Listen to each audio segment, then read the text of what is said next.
one of the reasons that's most cited as to a cause or the cause of why World War I turned into a world war as opposed to just a regional conflict in Southeast Europe is the alliance system that was developing in the decades leading up to World War I.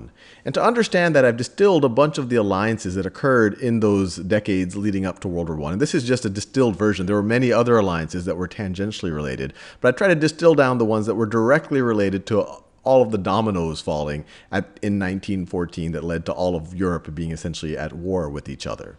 So to understand that, we have to rewind 75 years. So World War I starts in 1914. 75 years before that, in 1839, you have the Treaty of London.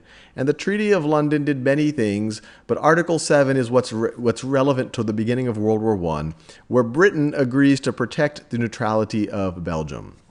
And if you're skeptical, you might say, hey, this is a 75-year-old treaty. Why does this matter anymore? And that actually would be a good question.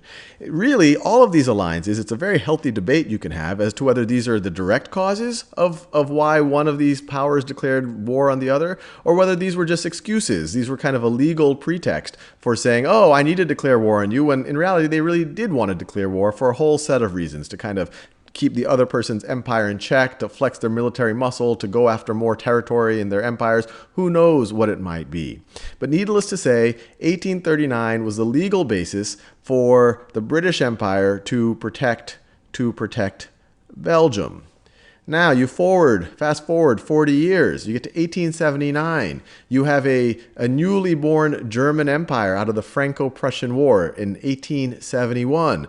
That newly born German empire, they just had essentially it's an extension of Prussia, the fundamentally a German kingdom. They just had a war with France. They took some very valuable territory from France. They're paranoid that France wants to get back at them. They're paranoid about the Russians. And they have some connection with the Austrians, the Austro-Hungarians, I should say. And so in 1879, they signed the Dual Alliance Treaty between Germany and Austria-Hungary to protect each other if Russia attacks. They have this common enemy right over here, Russia. So they're going to, let me do this in a different color. They're going to protect each other. So this makes the new German Empire feel a little bit better about its position in Europe in case they were to get into a war with either of these characters.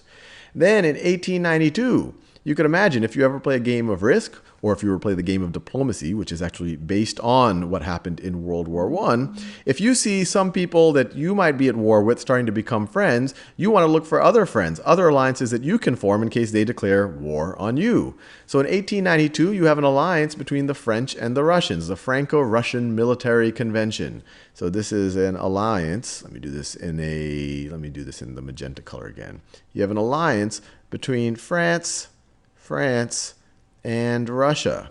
And then finally, in the early 1900s, 1904 to 1907, you have a series of agreements. Entente essentially means agreements between the British Empire and France, between the British Empire and the Russian Empire, to essentially get on good terms with each other. These weren't as formally bonding that, hey, if someone's going to attack you, I'm going to attack them.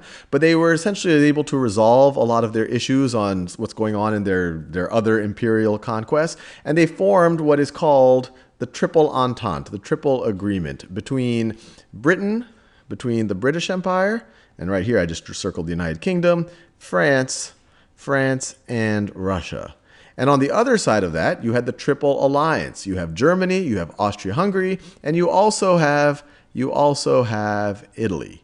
Now, the reason why, even though entering into World War I, Italy was formally part of the Triple Alliance, and there were treaties between Italy and Germany to become part of this Triple Alliance, the reason I don't focus on those is once the war started, Italy did not go on the side of Germany and Austria-Hungary. It went on the side of the Allies, on the side of the Triple Entente.